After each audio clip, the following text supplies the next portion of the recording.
ஹாய்ப்பா, எல்லாரும் எப்படி இருக்கிறீங்க? நல்லா இருக்கிறீங்களா? இப்போ அடிக்கிற வெயிலுக்கு அக்கினி வெயில் ஸ்டார்ட் ஆயிருச்சு. இப்போ நம்ம வந்து குளுகுளுண்டு ஏசியை தேடி ஓடுவோம். குற்றாலம், கொடைக்கானல், ஊட்டின்ட்டு நம்ம போவோம்.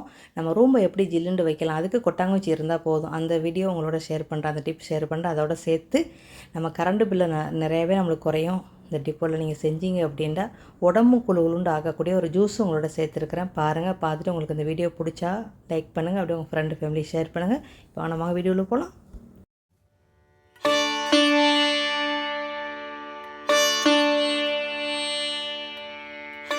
டிப் நம்பர் 1, நம்ம வந்து மிளகா வந்து இயற்கையாக வாங்கிட்டு வருவோம். வாங்கிட்டு வந்து காம்பை வந்து கையோடையே எடுத்துருங்க. எடுத்துட்டு தண்ணியே இல்லாமல் நல்லா ஈரம் காஞ்சதோடு நீங்கள் வந்து ஒரு டப்பாவில் போட்டு வைங்க. உங்களுக்கு 1 மாதம் வரைக்கும் அது ஒன்றுமே ஆகாது, நல்லாவே இருக்கும். அந்த காம்பை கூட தூக்கி போடாமல் தண்ணிக்குள்ளே போட்டு வைங்க. உங்களுக்கு செடிகள் இருந்துச்சு அப்படின்னா இதை வந்து நல்லா 2 நாள் ஊற வச்சு வடிகட்டி செடிகளுக்கு ஸ்ப்ரே பண்ணுங்கள். பூச்சி தொல்லை உங்களுக்கு இருக்காது. ஓகே, இதோடு சேர்த்து வினிகரை சேர்த்து நீங்கள் தண்ணியோட ஸ்ப்ரே பண்ணி விட்டீங்கன்னா உங்களுக்கு கரப்பாம்பூச்சி, பள்ளி தொல்லைகள் உங்களுக்கு வராது. கண்டிப்பாக செஞ்சு பாருங்கள். ஓகே, இப்போங்க அடுத்த டிப்பில் போகலாம். இப்போ 2வது டிப்பு வந்து நம்ம கொட்டாங்குச்சி எடுத்துருக்குறோம். அந்த முனையை மட்டும் நல்லா நிற்கிற அளவுக்கு லேசாக செதுக்கிக்கிறங்க. இன்னொரு பகுதியில் வந்து நம்மளுக்கு கண்டிப்பாக ஓட்டை இருக்கும். அதை வந்து புளி வச்சோ இல்லை கோதுமை மாவு, மைதா மாவு இல்லைன்னா சப்பாத்தி மாவை வச்சு நீங்கள் வந்து அடைச்சிக்கிறங்க. அப்போ நம்மளுக்கு அந்த ஓட்டை வந்து தண்ணி வந்து வெளியாகாது. ஒரு டப்பா எடுத்து வச்சுக்கிறோங்க. பிளாஸ்டிக் டப்பாவாக இருந்தாலும் சரி, சில்வராக இருந்தாலும் சரி, எதாக இருந்தாலும் ஓகே, ஒன்றும் பிரச்சனை இல்லை. எடுத்து வச்சு நல்லா மூழ்கிற அளவுக்கு, டப்பாலையும் மூழ்கிற அளவுக்கு ஊற்றிடுங்க. அந்த கொட்டாங்குச்சிலையும் ஊற்றிடுங்க. ஓகே, இந்த கொட்டாங்குச்சி வந்து நம்ம ஏன் கொட்டாங்குச்சியில் வைக்கிறோம், ஏன் டப்பாவில் வைக்கலை அப்படின்னா, பிளாஸ்டிக் டப்பாவில் வைக்கலை அப்படின்னா, கொட்டாங்குச்சி வந்து கொஞ்சம் நின்று அந்த ஐஸு கரையும். அதனால தான். உங்களுக்கு கொட்டாங்குச்சி இல்லை அப்படின்னு நினச்சிங்கன்னா ஒன்றும் பிரச்சனை இல்லை. சின்ன சின்ன சாப்பாடு டப்பா இருக்கும்ல, அதில் போட்டுக்கிறோங்க. ஒரு டப்பா இந்த மாதிரி இந்த கீழே உள்ள டப்பா ஃபுல்லாக தண்ணி ஊற்றி வச்சு அதுவும் நீங்கள் செஞ்சுக்கலாம். அது உங்களோட வசதியை பொறுத்து நீங்கள் செஞ்சுக்கிறங்க. ஓகே, நம்ம வீட்டில் தேங்காய் மரம்லாம் நிறையா இருக்குது. அதனால் நான் கொட்டாங்குச்சியை வச்சு உங்களுக்கு சொல்லி காட்டுறேன். அவ்வளோதான், வேறு ஒன்றுமே இல்லை. இதை நீங்கள் வந்து பிரிசர் உள்ளுக்கு வச்சுருங்க. வச்சிங்கன்னா எப்படி பார்த்தாலும் நம்மளுக்கு 5 ஹவர் அது வந்து நல்லா கெட்டியாகணும். இது இப்போ கரெக்டாக 3 ஹவர் ஆயிடுச்சு. இது நம்மளுக்கு சரியில்லை. இது சீக்கிரம் கரைஞ்சி போயிடும். நம்மளுக்கு நல்லா விளையணும். இப்போ நீங்கள் வந்து மத்தியானம் யூஸ் பண்ணுறீங்க அப்படின்னா காலையிலே ஊற்றி வச்சுருங்க. அப்போ உங்களுக்கு நல்லா விளையும். அதுவே நீங்கள் ராத்திரிக்கு யூஸ் பண்ணுறதுனா காலையிலே ஊற்றி வச்சிட்டிங்கன்னா உங்களுக்கு நல்லா இந்த மாதிரி விளையணும். அப்போ தான் நம்மளுக்கு ஒரு 5 ஹவர் 4 ஹவராவது நம்மளுக்கு இந்த ஜில்லு வந்து நம்மளுக்கு தாங்கும். அதுக்கு தான். ஓகே, இப்போ நல்லா விளைஞ்சி போயிருக்கு. இதை இப்போ நம்ம வந்து ரூமில் வைக்கலாம், ஹாலில் வைக்கலாம். நீங்கள் எங்கெங்கே இருக்கிறீங்களோ எல்லா இடத்துலையும் வைக்கலாம். அதுக்கு ஒரு சில டிப்புகளை பார்த்துட்டு நம்ம எப்படி வைக்கலான்னு பார்ப்போம். ஓகேயா, இதனால் நம்ம இது ஏன் செய்கிறோம் அப்படின்னா, நம்மளுக்கு இப்போ வந்து வெயில் சரியான ஜாஸ்தியாக இருந்துச்சு. எந்த நேரமும் ஏற்கனவே திறந்து விட்டாலும் நம்மளுக்கு வந்து பகலைக்கெல்லாம் திறந்து விட்டால் அனல் காற்று தான் நம்மளுக்கு வரும். 2வது கரண்ட் பில்லு நம்மளுக்கு நல்லா ஏறும். சரியா, அதனால் நம்ம வந்து எந்த நேரமும் நம்ம ஏற்கொண்டு இருக்க முடியாது. அதனால நீங்கள் படுக்க போகும்போது இல்லை டிவி பார்க்கல இந்த மாதிரி செஞ்சு வச்சுக்கிறோங்க. அப்போ கீழே வந்து ஒரு பிளாஸ்டிக் பேக் போட்டுக்கிறோங்க. அரிசி பேக்காக இருந்தாலும் ஓகே. அதுக்கு கீழே ஒரு டவலை போட்டுக்கிறோங்க. அதோட இந்த ஐஸ் பாக்ஸை தூக்கி வைங்க. வச்சு அது மேலே ஒரு டவலை நல்லா புழிஞ்சு ஈரமாக புழிஞ்சு மேலே போட்டுருங்க. கீழே உள்ள டவலையும் ஈரமாக புழிஞ்சு நீங்கள் போடலாம். ஓகே, நான் வந்து ஈரமாக புளியெல்லாம் ஈரமாக புழிஞ்சு போட்டுக்கிறேங்க. போட்டு வச்சுன்னா உங்களுக்கு எங்கள் வீட்டு சூழ்நிலைக்கு எங்களுக்கு வந்து, ஏன்னா நம்ம வீட்டை சுற்றி மரங்கள் இருக்குது. எங்கள் வீட்டு சூழ்நிலைக்கு எனக்கு வந்து கரெக்டாக இது வந்து 5 ஹவர் நிற்கும். இப்போ நான் வந்து நல்லா வெயில் அடிக்கிற ரூம்பு மேலே உள்ள ரூமில் கொண்டு தான் நான் இதை வைக்க போகிறேன். ஓகே, இப்போ இது உங்களுக்கு கீ ரூம்பை காட்டுறேன். நான் இது வந்து கீ ரூமுக்கு நான் செய்யலை, மே ரூமுக்கு செய்கிறேன். இந்த மாதிரி லேசான தர துணி போடக்கூடாது. இந்த மாதிரி கொஞ்சம் கனத்த காட்டன் துணியாக போட்டுக்கிறேங்க. தர துணி போடனா கொஞ்சம் கனமாக போட்டுக்கிறேங்க. இந்த ரூமில் தான் இப்போ நான் வைக்க போகிறேன். இது வந்து வெயில் வந்து அப்படி அடிக்கும். வெயில் அடிக்கிறத விட ரொம்ப சூடு, சரியான சூடாக இருக்கும். பகலைக்கு நம்ம தலை வச்சே படுக்க முடியாது. அந்த இடத்துல இப்போ நான் வச்சுருக்கிறேன். வச்சு உங்களுக்கு எத்தனை மணி நேரம் வருதுங்கிறதையும் நான் உங்களுக்கு காட்டுறேன். ஓகே, இப்போ இத்தனை நம்ம அதை வச்சுருக்குறோம். வச்சு ஃபேன் காற்றை போட்டுக்கிறோங்க. ஓகே, ஃபேன் காற்றை போட்டுட்டு நீங்கள் படுங்க.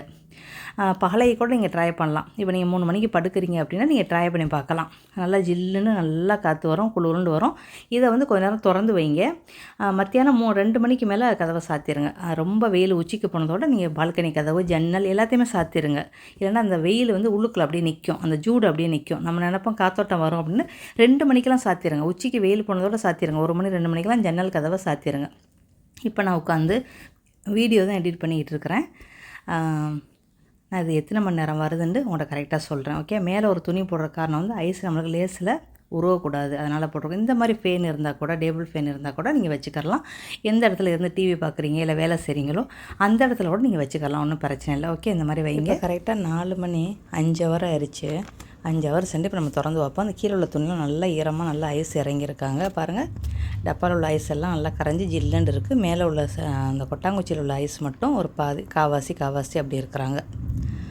அவ்வளோதான். நல்ல வெயில் இன்றைக்கி.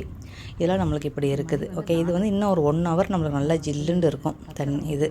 அது எப்படின்னா நம்ம வச்சுட்டு பேனை போட்டு நம்ம அப்படியே படுத்துட வேண்டியதுதான். நல்லா ஜில்லுண்டு லைட்டான காற்றா நல்லா வருது. நம்மளுக்கு வந்து ரொம்ப வேர்க்கலை. ட்ரை பண்ணி பாருங்கள். உங்களுக்கு சரியாக வந்துச்சுண்டா இதை மற்றவங்களுக்கும் சொல்லி ஷேர் பண்ணுங்கள். உங்களுக்கு சரியாக வரலைன்றாலும் நீ கமெண்ட் பண்ணுங்கள். ஓகே, இப்போ டிப் நம்பர் 4.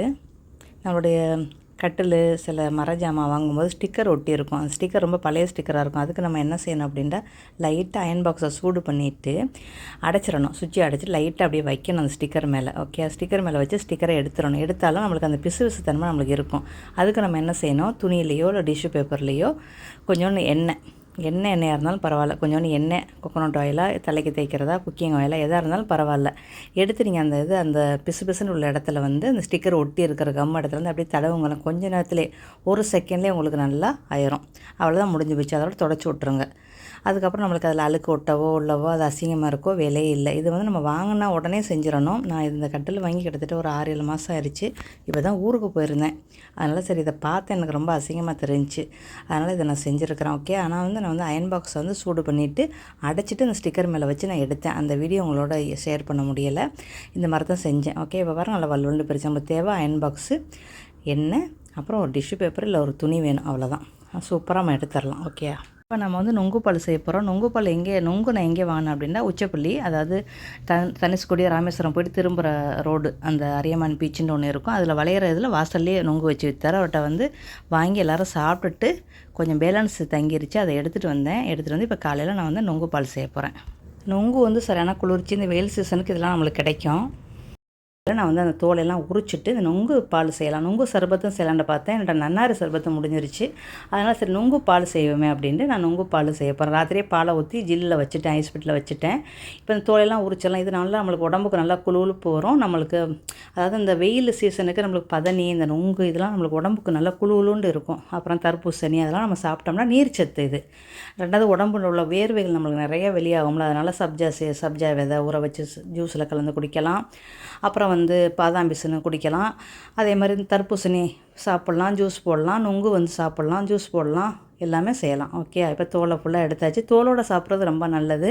ஆனால் நொங்கு பால், நொங்கு சர்பத்துக்கு தோலோடு போட்டால் நல்லா இருக்காதுல்ல. அதனால் தோலை எல்லாம் நான் எடுத்துகிட்டு பால் வந்து நான் வந்து ஒரு 200 மில்லி பால் நேற்று ராத்திரியே காய்ச்சி ஐஸ் பெட்டிக்கில் வச்சுட்டேன். இதோட சேர்த்து நீங்கள் ஐஸ் தண்ணி, ஐஸ் கட்டி எல்லாம் போடலாம். சீனி வந்து உங்களுக்கு இனிப்பு தக்கன போட்டுக்கிறங்க. நீங்கள் நாட்டு வெல்லம் கூட போட்டுக்கிறலாம் போடுறதா இருந்தால். அதை இப்போ சீனியவும் நொங்கையும் நல்லா அரைச்சிக்கிறங்க. இப்போ நீங்கள் என்ன செய்யுங்க, பாலை ஊற்றுங்க. ஓகே, இதோட சேர்த்து நீங்கள் ஐஸ் தண்ணியும் மிக்ஸ் பண்ணிக்கலாம். இல்லை ஜில்லுன்னு நல்லாவே இருக்கும், குடிக்கிறதுக்கு நல்லாவே இருக்கும். ஐஸ் கட்டி நீங்கள் வந்து கிளாஸில் போடும்போது ஒரு 2-3 ஐஸ் கட்டி கூட போட்டு நீங்கள் குடிக்கலாம். இந்த வெயிலுக்கு நம்ம உடம்புக்கு நல்லா குளிர்ச்சி தரக்கூடிய நொங்கு பால் நம்ம செஞ்சுருக்கிறோம். நொங்கு சர்பத்தும் செஞ்சு சாப்பிட்டு பாருங்கள், அதுவும் ரொம்ப நல்லாவே இருக்கும். இதில் நீங்கள் வந்து சப்ஜா செட்டு இருந்துச்சு அப்படின்னா ஊற வச்சு அதோட மிக்ஸ் பண்ணி குடிங்க. அதே நேரத்தில் பாதாம் அது இருந்தால் கூட நீங்கள் வந்து சாப் பண்ணி மேலே தூவி விட்டு குடிக்கலாம். ஓகே, திக்காக இருந்தால் ஐஸ் கட்டி ஐஸ் தண்ணி ஊற்றி மிக்ஸ் பண்ணிக்கோங்க. இனிப்பை மட்டும் பார்த்துக்கிறோங்க. இதில் நன்னாரி சர்பத்து கூட நீங்கள் ஊற்றிக்கலாம், அதுவும் நல்லாவே இருக்கும். உங்களுடைய டேஸ்ட்டு தக்கன இதை வந்து மாற்றி நீங்கள் குடிச்சிக்கலாம். ஓகே, இப்போ உடம்பு குளிர்ச்சி தரக்கூடிய ஒரு ஜூஸ் நம்ம பார்த்துருக்குறோம். இந்த மாதிரி இப்போ வெப்ப சூழ்நிலையாக இருக்குது. அதனால் உடம்புல வந்து நிறைய வேர்வை வெளியாகும். அதுக்கு நீங்கள் இந்த மாதிரி நீர்ச்சத்தான உள்ள உணவுகளை நீங்கள் சாப்பிட்டுக்கிறணும். ஓகே, பதனி, நொங்கு சர்பத்து, நொங்கு பால், தர்பூசணி ஜூஸு, வெள்ளரிக்காய் ஜூஸு, இதெல்லாம் நீங்கள் சாப்பிட்டுக்கிறலாம். ஏசி இல்லாமல் நம்ம எப்படி கரண்ட் பில்லை மிச்சப்படுத்தி நம்ம வந்து ரூம்பை வந்து குளிருண்டு ஆக்கலாம் அப்படிங்கிற வீடியோவும் பார்த்துருக்கோம். அதனால உடம்புக்கு குளிர்ச்சி தரக்கூடிய ஒரு ஜூஸும் உங்களோட ஷேர் பண்ணியிருக்கிறேன். நீங்கள் செஞ்சு பார்த்துட்டு ஃபீட்பேக்காக சொல்லுங்கள். அப்படியே உங்களுக்கு இந்த வீடியோ ரொம்ப பிடிச்சா ஒரு லைக் கொடுங்க. உங்களுக்கு ரொம்ப பிடிச்சிச்சுன்னா உங்கள் ஃப்ரெண்டு ஃபேமிலி ஷேர் பண்ணுங்கள். கண்டிப்பாக அந்த சேனலுக்கு சப்போர்ட் பண்ணுங்கள். நெக்ஸ்ட் பேர் சந்திக்கலாமா? By, see you.